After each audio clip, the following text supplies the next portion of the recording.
Então, gente, chegamos aqui na nossa produção, tá? A nossa proposta de produção de hoje é que vocês, então, possam criar o seu próprio texto. Aqui está, é uma narrativa. O que é uma narrativa? Vamos contar uma história e vocês vão ter a oportunidade. Olha, nesta unidade você leu o texto do escritor Monteiro Lobato e viu como Pedrinho tentou capturar um saci.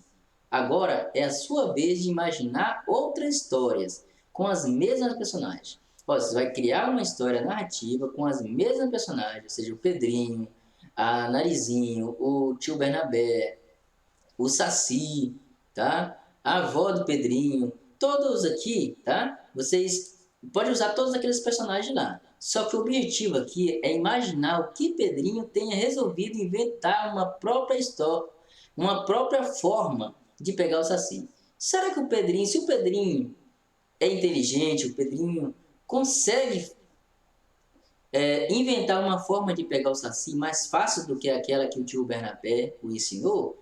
Escreva essa história para nós. Crie essa história para nós. É como se você fosse continuar a história do Pedrinho ali e que ele agora sim achasse uma maneira de pegar o Saci. Imagine então, a narrativa, gente, é um texto que tem início, meio e fim. Então, olha, vocês vão colocar a situação inicial, como ele começa ali a produzir o objeto, como é que ele resolveu então formatar a ideia, de onde saiu aquela ideia, quem deu a ideia para ele, talvez ele viu em algum filme, tá? Então, o início da história começa mais ou menos por ali. Quando ele já fabricou o objeto que ele vai...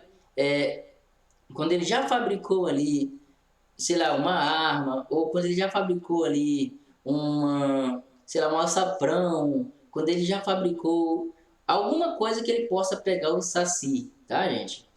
Quando ele já fez ali todo aquela aquele preparo para pegar o saci, aí então chega o momento de vocês começar a pensar onde, qual local que ele vai pegar o saci, como ele vai pegar. Aqui é mais ou menos o desenvolvimento da história. Aí passo a passo vocês vão contar como é que ele foi, se foi de dia, se foi à noite, onde foi no meio do pasto, foi no terreiro, foi no meio da rua, onde foi que ele pegou o saci ali. Conta essa história ali. Quando vocês contarem esse pedaço da história, digamos assim, o desenvolvimento da história, vocês vão ter que pensar agora onde ele vai guardar esse saci, como ele vai guardar o saci. Depois que ele guarda o saci no local, depois que ele prende o saci ali, vocês vão pensar o que ele vai fazer, como vai ser o final da história. Será que ele vai realmente segurar o saci vai fugir? O que vai acontecer com o saci ali no final? Aí vocês se imaginem também um final para a história. As histórias narrativas, elas têm um final, pode ser trágico, pode ser surpreendente, ou pode ser também um final feliz, sem problema, tá? E o Saci, será que vira um grande amigo do Pedrinho? Quem sabe, pode ter um final feliz nessa história, né? O interessante é você criar, imaginar. Não importa se o texto fique um pouco mais extenso, não tem problema o texto ficar grande. Vocês viram a história do Pedrinho Pega Saci?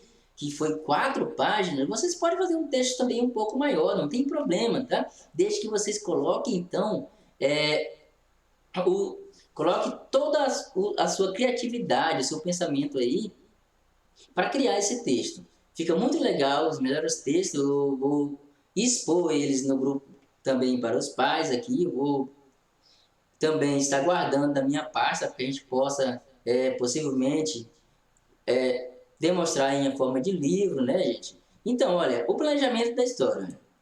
Pense de que forma o Pedrinho poderia tentar pegar o Saci. Olha isso. Defina o espaço, onde é que ele vai ficar. Se é no pasto, se é no sítio, se é dentro de casa, se é na rua, onde vai ser? Quanto eles acontecerão? Vai ser de dia, vai ser de noite, é de madrugada? Imagine quais outros personagens do sítio do Pica-Pau Amarelo podem aparecer, né? Quem pode aparecer mais lá, além do tio Bernabé, de todos esses que apareceram ali, do próprio Pedrinho, da Narizinho, qual outros você colocaria na tua história? Pense em qual deverá ser a situação inicial, como vai se iniciar a história, qual vai ser o ponto mais alto, a coisa mais interessante, o momento que ele vai pegar ali, o conflito, tá? O momento que ele vai pegar o Saci, clímax aqui, o que acontece quando ele pega o Saci ou quando ele não pega o Saci, né? E depois, qual vai ser o final dessa história? Tá? O desfecho é o final da história. Imagine tudo isso, coloque no papel, com a letra bem bonita, que o tio vai ficar feliz em ver os textos de todos vocês, tá? Agora é a hora de escrever. Escreva o primeiro parágrafo, o seu texto, apresente os personagens. Alguns podem aparecer, outros em outros momentos, não precisa aparecer ali no início. Descreva a situação que o Pedrinho resolve caçar o Saci, detalhe ele. Olha, o desenvolvimento, depois do primeiro e segundo parágrafo, detalhe mesmo, coloca bem detalhado, para que as pessoas possam conhecer e reconhecer todos os espaços, todos os personagens ali. Lembre-se de incluir momentos de tensão, olha, o momento que ele pega o Saci, aquela coisa muito importante, né? Então, o momento que ele fabrica a coisa, que ele consegue que dá certo ou não, tá? Isso é muito importante. Empregue 2 pontos, travessão. O 2 pontos quando que é? Quando a gente precisa, então, parar uma ideia e eu vou explicar lá na frente o que vai acontecer. De repente eu falo, e naquele momento o Pedrinho estava prestes a prender o Saci. 2 pontos. Logo em seguida, o Saci saiu pulando, saltando.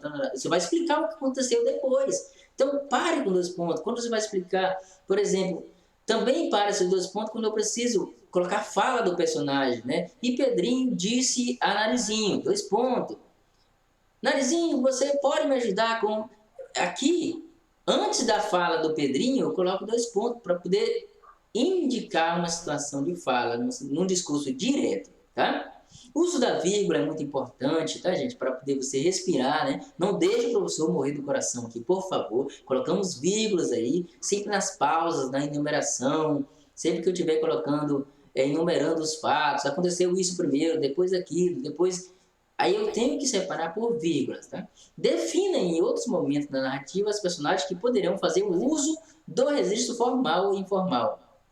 As palavras, aquelas que são mais inteligentes, usam as palavras mais rebuscadas. Aquelas que são mais próximas da família, usam uma palavra mais normal do dia a dia, tá? Ou seja, informal. Informal é aquela palavreada que eu uso no dia a dia, com minha mãe, com meus colegas, no futebol, tá? Aquela palavra...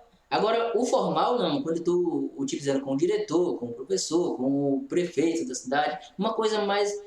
E defina quais dessas personagens vão ter esse tipo de fala, mais formal ou mais informal, tá? Use adequadamente a grafia, escreva com calma, tranquilidade, você manter o final de semana todinho, não tem problema, vamos entregar isso só lá para a semana que vem. Crie um título bem bacana e bem sugestivo que possa resumir tudo que você escreveu e vai ter uma história bem legal. Com certeza eu vou me deliciar ao ler, que eu gosto muito de ler histórias. Com certeza eu vou me deliciar muito com os textos de vocês.